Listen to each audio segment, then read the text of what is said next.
전도서를 쭉 읽다 보면은 우리가 발견하는 특징이 하나 있는데 일종의 병행적인 구조를 가지고 있다. 이렇게 볼 수 있습니다. 이 병행적인 구조라는 것은 똑같은 주제를 이렇게 한번 쭉 설명하고 그리고 난 다음에 또다시 한번 똑같은 이야기를 다시 한번 또 반복을 해서 이런 내용의 주제를 더욱더 강화시키는 그런 의미가 있다는 겁니다. 우리가 전도서 1장 2절부터 쭉 살펴왔던 내용 3장 10절까지 살폈던 내용들은 해 아래 살아가는 모든 인생들의 삶이 참 허망하고 헛되다라는 이야기를 여러 차례 이야기를 했습니다. 그리고 난 다음에 3장 11절부터 15절에 사람의 때를 스스로가 결정할 수 없고 대부분은 우리 통제 바깥에서 모든 일들이 일어난다. 사람이 태어나면서부터 죽을 때까지 일어나는 수많은 일들, 그런 일들에 있어서 우리가 뭔가를 통제할 수 있는 것이 아니라 마치 횡포에 끌려가듯이 우리 인생을 살아간다. 이렇게 말하면서 우리의 앞날을 알 수 없게 하시는 것은 하나님께서 우리로 하여금 그 모든 일들을 감추셨기 때문이다. 왜 하나님 그렇게 하시는가? 우리의 미래를 주장하신 하나님을 바라보고 신뢰하고 경외하게 하실 목적이다. 이렇게 얘기하면서 하나님 경외를 한번 전도자가 이야기를 한 바 있어요. 그리고 난 다음에 3장 16절부터 4장까지 내용에서 또다시 해 아래에 있는 여러 우리가 해결할 수 없는 또 문제들을 전도자가 쭉 이야기를 합니다. 그리고 5장 1절부터 7절 우리가 지난번에 살폈던 내용에 보니까 하나님을 경외할 것을 또 가르치고 있다는 겁니다. 그리고 난 다음에 오늘 우리가 읽은 본문의 말씀이 또 주어집니다. 오늘 나누는 이야기는 크게 세 가지 정도 이야기입니다. 처음 이야기는 무슨 이야기냐면 빈민을 학대하는 문제 그리고 공의를 무시하는 이 문제는 세상 끝날까지 이 문제는 결코 사라지지 않는다. 어느 곳에서나 발견되는 부조리와 같은 문제다. 이것을 이야기합니다. 두 번째 어떤 얘기를 하냐면 재물과 부요라고 하는 것은 참 헛되다라는 사실을 또다시 이야기합니다. 거기에는 진정한 만족이 없다. 그리고 그 재물조차도 영구적이지 못하다는 겁니다. 우리가 이 땅에 살면서 재물을 쌓는 것 같은데 어떠한 갑작스러운 예기치 못했던 사건이나 재난을 만나게 되면 그 쌓아둔 재물이 하루아침에 사라져버리는 경우가 있고 또 잘 그것을 간수해서 죽을 때까지 그 재물을 소유한다 하더라도 죽을 때 아무리 그 쌓아둔 재물을 가지고 갈 수도 없다라는 사실을 이야기합니다. 그래서 진정한 만족도 그것은 영구적이지도 못하다 하는 이야기를 두 번째 이야기하고요. 세 번째 마지막으로 하는 이야기는 어떤 이야기냐면 수고를 즐거운 것으로 여기는 것. 이러한 삶을 살아가는 것을 권면하고 있다는 겁니다. 우리가 이 땅에 살면서 어떤 방식으로든지 수고하고 애를 쓰고 살아가게 되는데 수고하고 애를 쓰는 것 자체를 어떻게 하면 즐겁고 기쁘게 살아갈 수 있을까 하는 이야기를 마지막 부분에서 이야기해 준다는 겁니다. 그래서 또 결국 또다시 이야기하는 주제들이죠.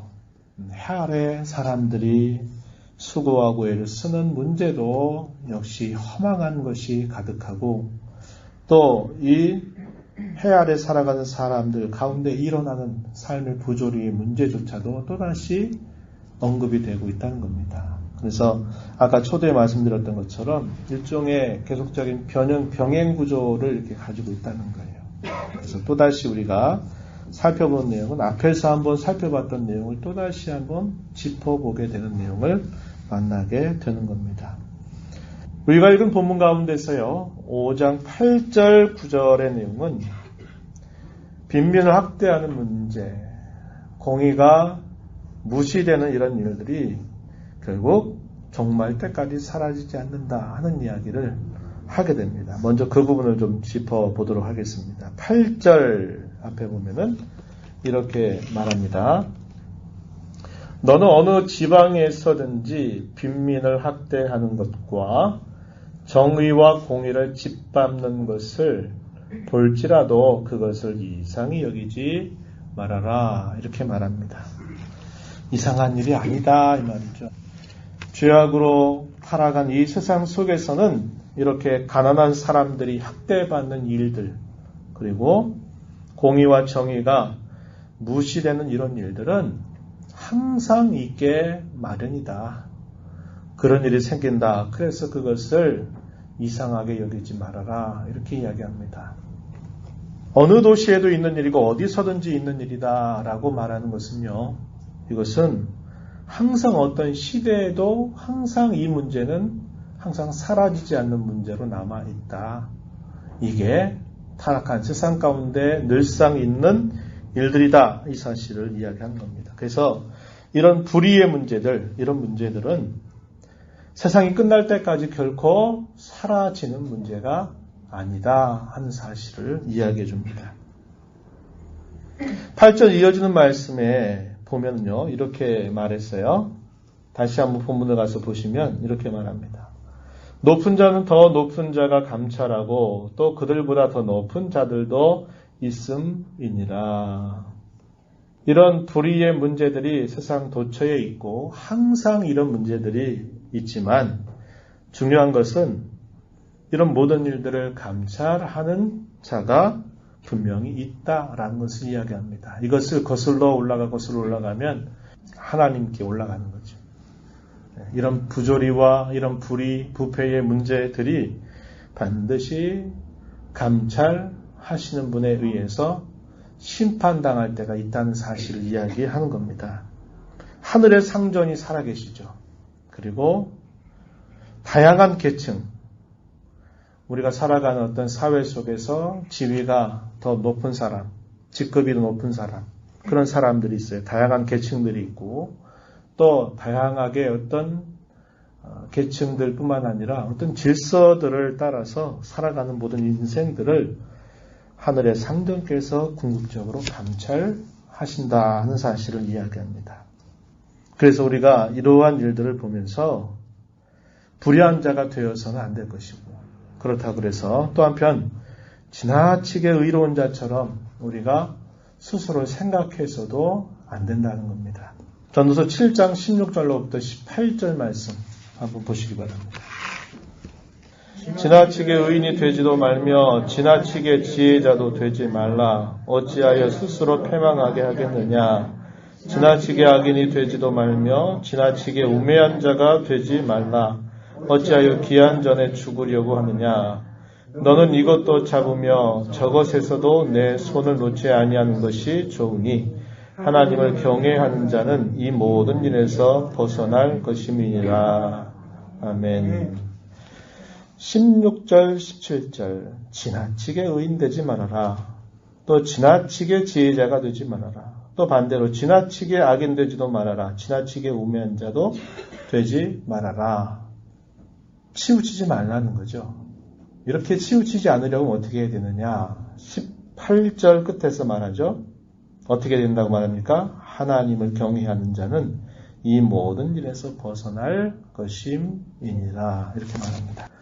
이 말은 조심하라는 거죠. 교만을 조심하라는 거예요. 자기 자신이 마치 하나의 표준처럼 스스로를 제시하거나 여기지 말라는 겁니다. 이러한 극단에 우리가 치우치지 않으려고 한다면 어떻게 해야 되는가? 그것은 하나님을 참으로 경외하는 길밖에 없다. 그래야 지나치게 지혜 있는 사람처럼 교만하고 지나치게 의로운 사람처럼 자신이 마치 다 옳은 것이냐, 이러한 극단에 치우치지도 않고 또 반대로 불의한 자, 어리석은 자에게 또 치우치지도 않는다. 이렇게 말하는 겁니다. 하나님을 바르게 경외할 때 이러한 극단으로부터 우리가 벗어날 수 있다. 이 사실을 이야기하는 겁니다. 우리에게 있어서 항상 하늘의 참 상전이 살아계시다 하는 것을 우리는 언제나 기억하고 항상 조심하는 태도를 갖는 것이 바람직하다는 겁니다. 그렇다고 해서 이런 불의의 문제에 대해서 늘 있는 일이니까 그러면 될 대로 되라 이렇게 살아가라고 말하는 건 아니에요. 여기서 말하는 의도는 그런 뜻이 아닙니다. 불의의 문제에 대해서 예수 믿는 사람들이 아무렇지 않은 것처럼 그저 흘려 지나가고 적당하게 대충대충 살아가라고 결코 성경이 가르치진 않아요. 그러나 여기서 말하는 말의 포인트는 지금 그걸 말하는 것이 아니다 하는 면에서 이런 불의의 문제는 세상이 끝날 때까지 결코 사라지지 않는 이런 일들이 있다. 그러나 분명히 이 모든 일들을 판단하시는 하늘의 상전이 계시다는 것을 언제나 기억하고 살 것을 가르쳐 줍니다. 두 번째는 10절부터 17절에 이르는 내용인데 아까 말씀드렸듯이 재물과 부요의 문제를 또다시 언급합니다. 한마디 결론은 뭡니까? 헛되다라는 거예요. 이것이 사람들에게 만족을 주겠느냐? 진정한 만족을 줄 수 없다. 그럼 이것이 영구적이냐? 영원하냐? 라고 말할 때 그것도 영구적이지도 않고 영원하지도 않다. 이 사실을 강조합니다. 10절 다시 본문 돌아가서 보면 은을 사랑하는 자는 은으로 만족하지 못하고 풍요를 사랑하는 자는 소득으로 만족하지 아니한다. 이것도 헛되다, 허망하다 이렇게 이야기합니다. 은을 사랑하는 자, 풍요를 사랑하는 자 결코 만족하지 못한다 이렇게 이야기합니다. 재물과 부요는 만족의 대상이 아니라는 것을 알려줍니다. 그것은 우리의 삶에 필요의 대상일 뿐 그것이 우리의 진정한 만족의 대상으로 삼아서는 안 된다고 우리에게 가르쳐줍니다. 디모데전서 6장 10절 말씀 보면은 이런 말씀이 주어집니다.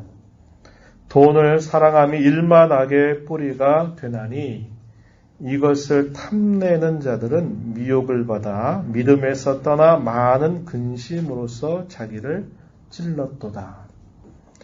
모든 악의 뿌리, 그게 돈을 사랑하는 데서부터 시작된다. 이렇게 가르쳐 주고 있습니다. 필요해요. 그러나 그것이 마치 우리의 삶의 목표점, 우리의 삶의 진정한 만족처럼 그것을 결코 여겨서는 안 되는 것을 우리에게 가르쳐 주고 있어요. 12절 말씀에 보면 이렇게 말합니다. 노동자는 잠을 편히 잘 수 있어도 부자는 편히 잠을 자지 못한다는 겁니다. 여기서 말하는 이 부자는 앞의 맥락에서 이어지는 겁니다. 돈을 필요하게 여기고 재물을 필요한 것으로 여기는 정도를 넘어서서 그것을 마치 자기 인생의 행복의 요건으로 또 만족의 대상으로 삼는 자들을 말한 겁니다. 그들은 편히 잠을 자지 못한다고 이야기합니다. 뭐 때문에? 자신이 가지고 있는 부요함 때문에 편히 잠을 자지 못한다는 겁니다. 누가 와서 빼앗아 갈까봐, 누가 자기를 해야 할까봐, 또 갑자기 자기 가지고 있는 소유물들이 사라질까봐 불안한 마음을 갖게 된다고 이야기합니다. 또 계속해서 보면 전도자는 이렇게 말합니다. 해 아래에 큰 패단이 있음을 자기가 보았다고 이야기하는데요. 13절에 보면은 이렇게 말합니다. 소유주가 재물을 자기에게 해가 될 만큼 소유하는 것, 이게 참 큰 패단이다. 이렇게 이야기를 하고 있습니다. 재물과 부요를 만족의 대상으로 삼을 때 그것들은 마침내 자신에게 해가 된다고 가르쳐 줍니다.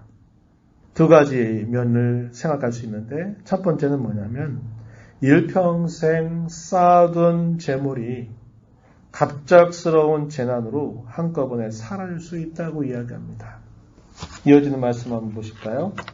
본문 14절 한번 보세요. 그 재물이 재난을 당할 때 없어지나니 표현했죠.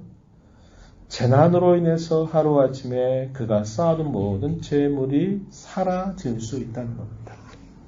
우리 한국에 근래 올해 들어와가지고 가을 태풍이 참 많이 불고 있어요. 그죠? 태풍이 많이 불고 그 세기가 굉장히 강력한 그런 태풍이 여러 차례 벌써 우리 한국에 올라왔습니다. 태평양의 바다 수온이 예전처럼 그 온도가 적정하게 낮아져야 되는데 낮아지지 않고 그 수온이 높다 보니까 계속적으로 그것이 하늘로 증발하게 되고 그러다 보니까 그게 태풍이 형성돼가지고 일본 쪽으로 또 우리나라 쪽으로 강타하게 되는 일이 생겨나는 겁니다. 그런 큰 일들이 불어닥치게 되면 1년 농사가 한꺼번에 망쳐질 수도 있는 것이죠. 자기가 그동안 일생 동안 땀을 흘리고 수고해서 쌓아둔 그런 모든 가산들이 한꺼번에 망가뜨려질 수도 있는 겁니다. 재물을 다 잘 쌓은 것 같은데 갑작스럽게 불의의 사고를 만나가지고 자기 가지고 있는 모든 재산들을 다 써버려야만 되는 일이 생기기도 한다는 겁니다. 우리가 살아가는 일들 속에 예측할 수 없는 수많은 일들이 우리 앞에 펼쳐지게 되고 그러한 일들 앞에서 이 재물이나 소유를 우리의 진정한 만족으로 삼게 될 때 결국 그러한 재난으로 인해서 하루아침에 모든 것을 잃어버릴 수 있는 일들이 생길 수 있다는 겁니다. 두 번째는 또 그렇습니다. 뭐냐면 재물을 쌓아두고 그것을 잘 간수했는데 결국 그가 떠나게 될 때 그 쌓아둔 모든 재물이나 부라는 것이 자기가 죽어서 가져갈 수 있는 게 아니라는 겁니다. 믿지 않는 사람들은 뭔가 이 땅에서 우리가 돈을 주면 그 돈 노잣돈이라 가지고 황천길에 가져갈 수 있는 것처럼 생각해가지고 죽어가는 그 장례 행진에서 거기다가 노잣돈을 막 놓는 경우가 있는데 그게 무슨 소용입니까? 아무런 소용이 없는 일이죠.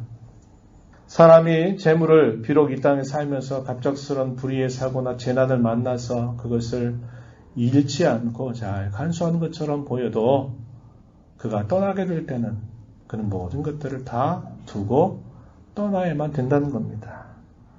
이게 참 결국 이 소유나 이 재물을 자기의 가장 큰 만족으로 여기는 사람에게 결국 해가 될 수밖에 없다고 가르쳐 주고 있어요. 15절 말씀 보세요. 그가 모태에서 벌거벗고 나왔은즉 그가 나온 대로 돌아가고 수고하여 얻은 것을 아무것도 자기 손에 가지고 가지 못하리니 이것도 큰 불행이라 이렇게 가르쳐 주고 있습니다. 여기서 말하는 것이 결국 뭐냐? 만족이 없다는 거예요. 진정한 만족이 해 아래 사는 그 어떤 것들 가장 사람들이 소유하고 무엇인가를 가지고 누리는 것 이런 것들이 가장 큰 만족의 대상으로 여기고 수고하고 땀을 흘리고 애를 쓰지만 그러나 거기에 진정한 만족이 있을 수 없다. 또 그것이 가지고 있다 그래도 내가 영원히 그걸 가지고 있을 수 있는 게 아니라 그것은 일시적인 것에 지나지 않는다. 이 사실을 지적해주고 있다는 겁니다. 그러면서 계속 이어지는 말씀에 그런 맥락에서 이야기합니다. 16절에 보면 가진 것을 더욱 가지려고 하는 자는 바람을 잡는 것과 같다. 허망하다 이 말이죠. 우리가 마치 바람을 손으로 잡을 수 없는 것처럼 잡으려고 탁 움켜졌는데 아무것도 손바닥에 남지 않는 그런 것과 똑같다는 겁니다. 일평생 근심과 질병과 분노가 그에게 있다고 이야기합니다. 17절 가서 보면요. 이렇게 말하죠. 일평생을 어둠 가운데 먹으며 많은 근심과 질병과 분노가 그에게 있다. 이렇게 가르쳐 주고 있습니다. 그래서 우리가 지금까지 살펴왔던 내용은 세 가지를 말하죠. 불의의 문제. 이것은 항상 어디선지 발견되는 문제라는 것이고 이것이 사람이 근본적으로 해결할 수 있는 문제가 아니라는 것을 이야기합니다. 그리고 사람이 그토록 갖기를 소유하고 또 그것을 얻으려고 하는 이 부요, 이 재물의 문제 또한 진정한 만족이 될 수도 없고 또 그것이 영구적이지도 못하다 하는 사실을 지적해 주고 있는 겁니다. 18절부터 20절 내용에서는 수고를 즐거운 것으로 여길 것을 권면합니다. 수고해서 얻은 그 결과 어떤 부나 재산의 문제들 그걸 만족의 대상으로 여기게 될 때 빠질 수 있는 그런 문제들을 전도자 솔로몬이 지적을 했죠. 그러면서 우리가 일생을 살아가면서 우리에게 중요한 인생의 지혜, 그건 뭐냐면 우리가 수고하고 애를 쓴 것 자체를 즐거운 것으로 여기며 살아가는 것이 중요하다는 겁니다. 과정들, 살아가는 삶의 순간순간들을 하나님 안에서 즐겁게, 기쁘게 여기며 살아가는 자세를 우리에게 가르쳐 주고 있어요. 우리에게 일하는 지혜가 무엇인가를 또한 알려줍니다. 일해서 내가 어떤 결과를 얻어서 그걸 가지고 재산을 늘리고 또 재산을 늘리고 더 늘리고 이런데 우리 일하는 지혜가 있는 것이 아니라 우리가 일하는 것 그 자체, 수고하는 것 자체 그것을 즐겁게 여기면서 하나님 안에 살아가는 자세를 가르쳐 준다는 겁니다. 하나님께서 주신 복 혹은 맡겨주신 분깃 안에서 먹고 마시고 수고하면서 낙을 보는 것 이것은 선하고도 아름다운 것이다 라고 가르쳐 줍니다. 18절 말씀 주세요. 함께 우리 한 목소리로 읽어봅니다. 시작. 사람이 하나님께서 그에게 주신 바 그 일평생에 먹고 마시며 해 아래에서 하는 모든 수고 중에서 낙을 보는 것이 선하고 아름다움을 내가 보았나니 그것이 그의 몫이로다. 아멘. 앞에서 뭘 얘기했느냐? 소유나 재물 자체를 목적으로 삼고 그것을 만족의 진정한 대상으로 삼으려고 하는 것에 대한 허망함을 이야기했고 여기서 말하는 것은 하나님께서 주신 분깃 안에서 내가 먹고 마시고 수고하면서 기쁨을 보는 것 이게 참 선하고 아름다운 것이다. 이렇게 가르쳐 주는 겁니다. 우리가 수고해서 우리의 만족을 채워줄 때 사람들은 또 우리는 즐거움을 얻곤 하죠. 내가 뭔가 애를 썼어요. 노력했어요. 그리고 그 노력한 결과가 무엇인가 주어졌을 때 야, 이거 만족이 된다. 기쁘다. 즐겁다. 하는 마음을 우리가 얻게 됩니다. 그런데 이러한 즐거움은 순간적이라는 거죠. 그리고 이것은 매우 드문 일입니다.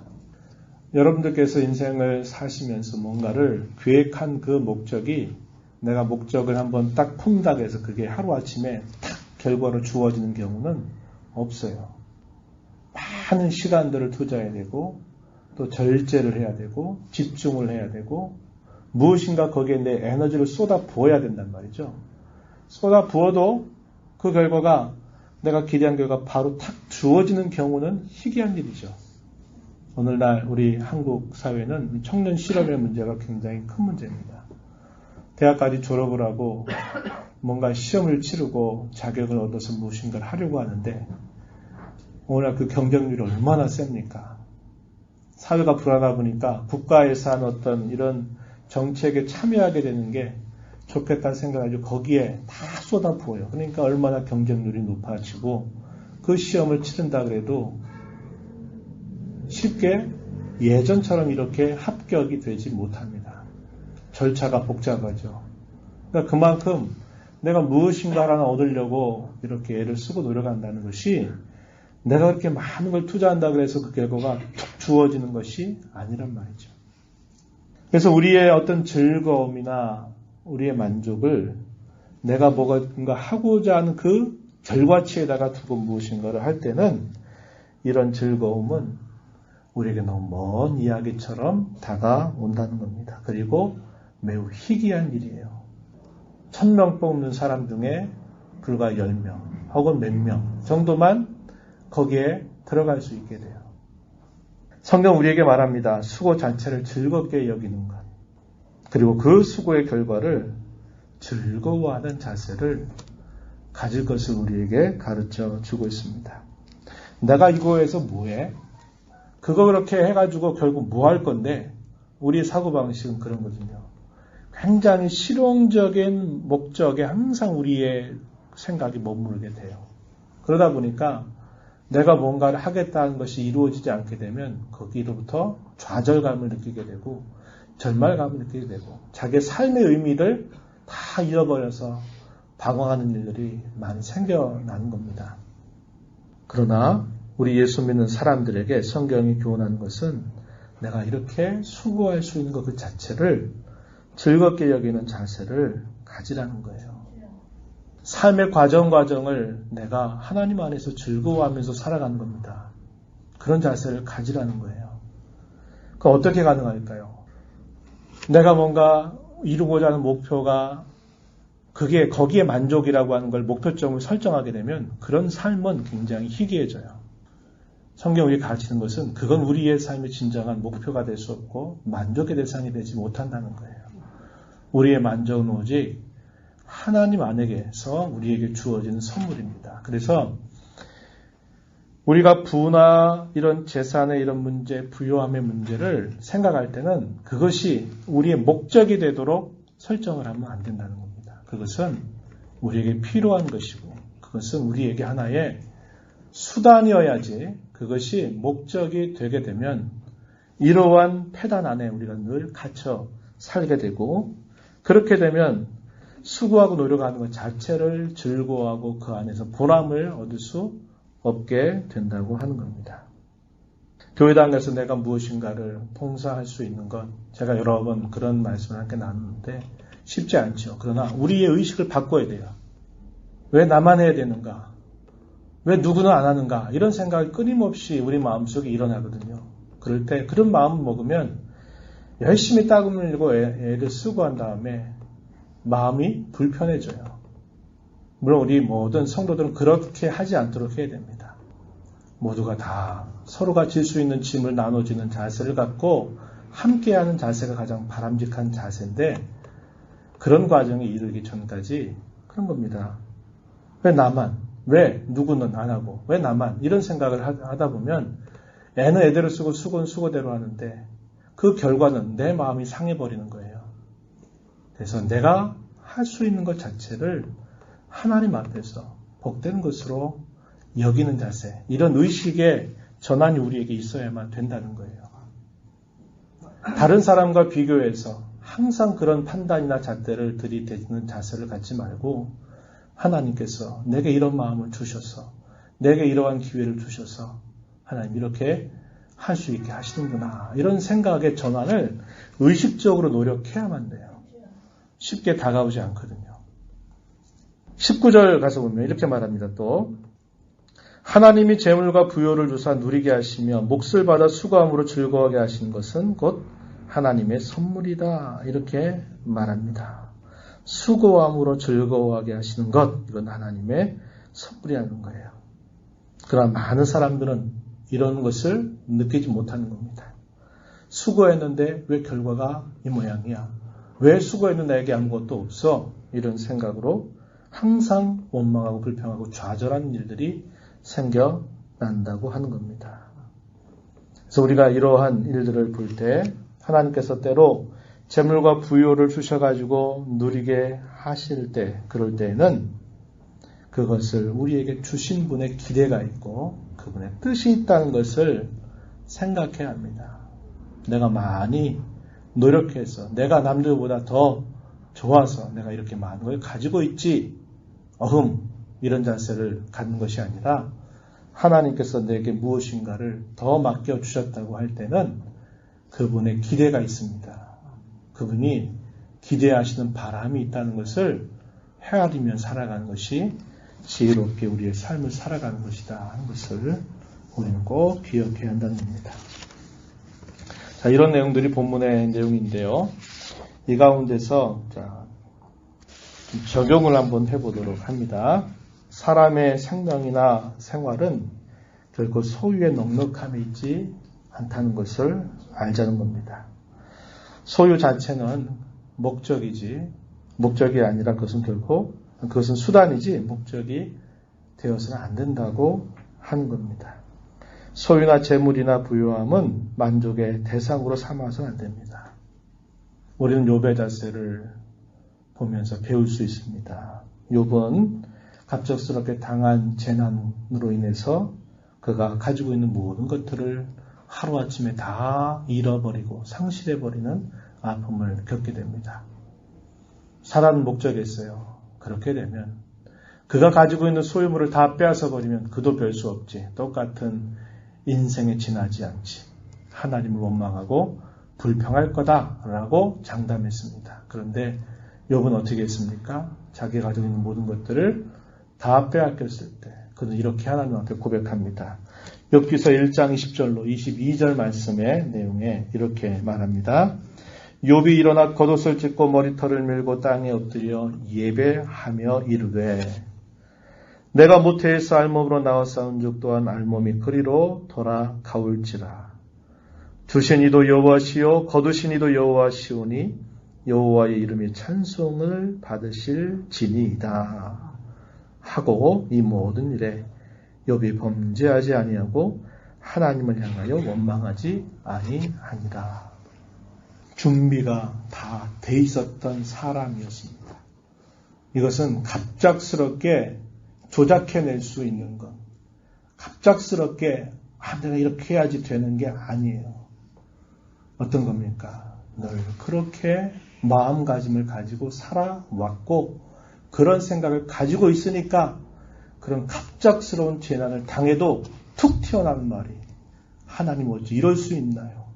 이게 아니고 내가 올 때도 아무것도 가진 것이 없이 왔는데 하나님께서 내게 주셨던 것을 가져가신다 하면 그분의 뜻인데 내가 그것을 뭐라고 말하겠느냐. 나는 하나님만 경배하겠다. 이렇게 고백을 한 겁니다. 이건 평상시에 그의 심령이 다 준비가 돼 있고 철저한 훈련이 돼 있는 사람이고 하나님 참 경외하는 마음가짐이 아주 익숙한 사람이었다는 것을 보여줘요. 이게 순간적으로 조작해내가지고 그렇게 될까요? 튀어나오지 않는 겁니다. 사람이 갑작스러운 일을 만나면 그 사람의 성품이나 기질이나 본성이 튀어나온다 그러죠. 운전할 때 갑자기 그냥 팍 어떤 큰 위험 당하고 갑자기 푹툭 튀어나오고 평상시에 안 그랬던 사람도 갑작스러운 일을 만나면 속에 있는 것들이 튀어나오게 돼 있어요.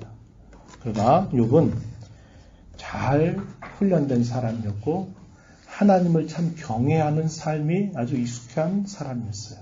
그러다 보니까 그런 일을 당하면서도 이렇게 고백할 수 있게 되었던 겁니다. 또 이런 말씀 우리가 한번 확인해 볼 수 있어요. 디모데전서 6장 3절로 9절 말씀의 내용인데요. 이 내용이 뭘 이야기하냐면 목회서신이죠. 바울 사도가 디모데에게 이렇게 목회하도록 해라 하면서 권면하는 말씀이 주어집니다. 우리가 아까 읽었던 디모데전서 6장 10절 무슨 얘기했어요? 돈을 사랑하는 것이 일만 악의 뿌리가 된다. 많은 사람들이 이것에 찔렸다라는 이야기를 했는데요. 그러한 맥락이 쭉 길게 소개가 되고 있는데 어떻게 하다 보면 그렇게 될까?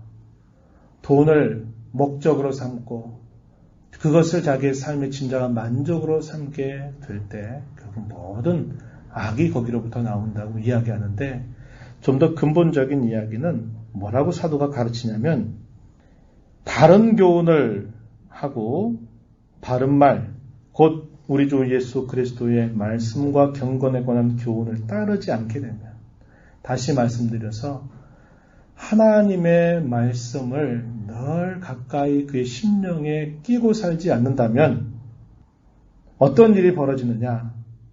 경건이라고 하는 것을 자기 이익의 방도로 생각하게 된다는 겁니다.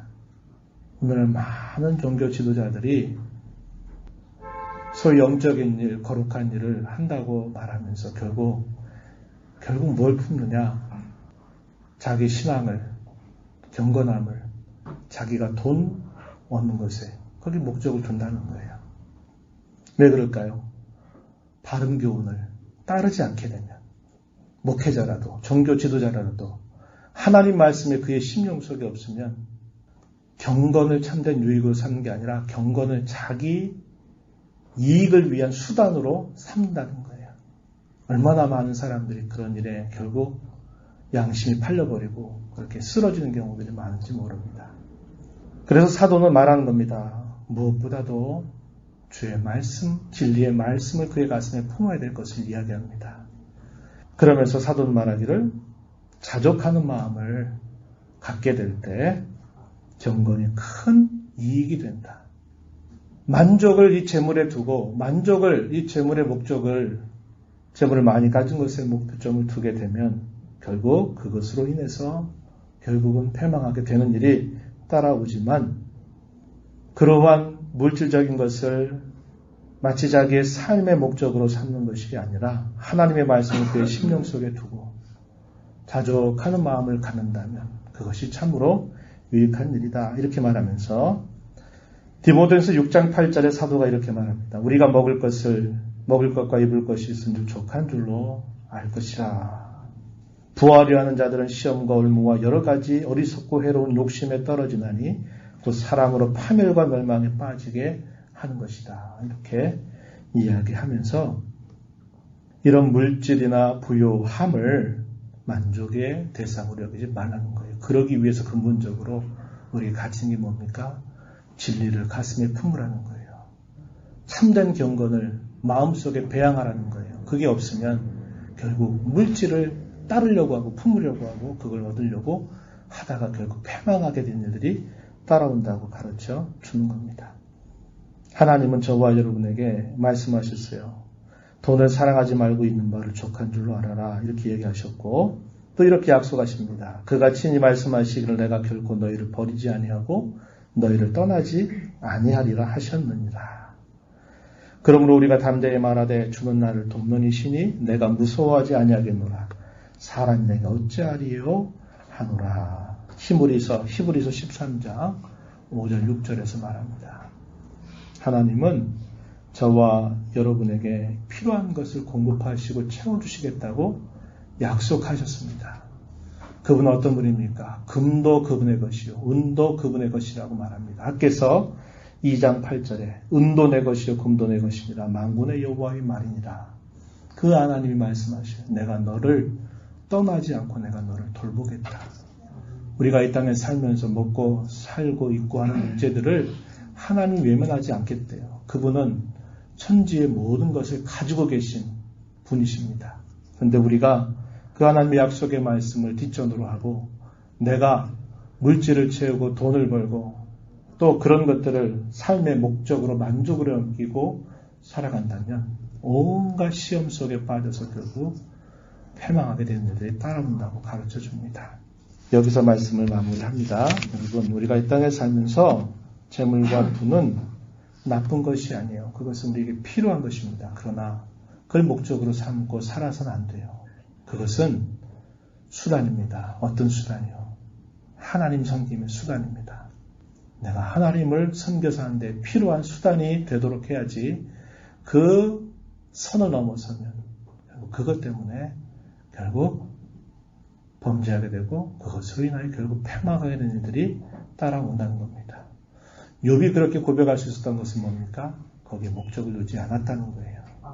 그것을 우리 마음에 깊이 간직하면서 하나님 이 땅에 살면서 내 필요를 채워주실 것을 약속하신 하나님의 약속을 제가 분명히 믿고 하나님께서 내게 주신 것들로 어찌하든지 하나님을 잘 섬기는 그런 수단으로 지혜롭게 사용하며 매일매일 내가 하나님 안에서 수고하는 것을 기쁨과 보람을 여기면서 살아가는 삶이 되게 해주십시오.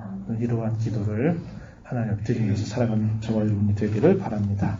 하나님 아버지 감사합니다. 오늘 저희들에게 주신 말씀을 통해서 이 땅에 살아가는 수많은 인생들이 공통적으로 품고 있는 목적, 또 품고 있는 생각, 그런 것들을 우리는 따라서 살아갈 자들이 아님을 가르쳐 주었습니다. 하나님은 우리의 필요를 언제나 돌아보시고 내가 너희를 떠나지 않고 돌봐주시겠다고 하신 말씀처럼 금도 은도 소유하시는 하나님 우리에게 필요한 것들을 공급하시겠다고 약속하신 이 말씀을 부여잡고 내가 스스로 마치 그런 것을 목적으로 삼아 따라가는 삶이 아니라 그런 것을 통해서 어떻게 하든지 하나님을 기쁘시게 하며 하나님을 존귀하게 해드리는 삶을 살아가는 저희들이 되도록 주장하여 주옵소서. 예수님 이름으로 기도하옵나이다. 아멘.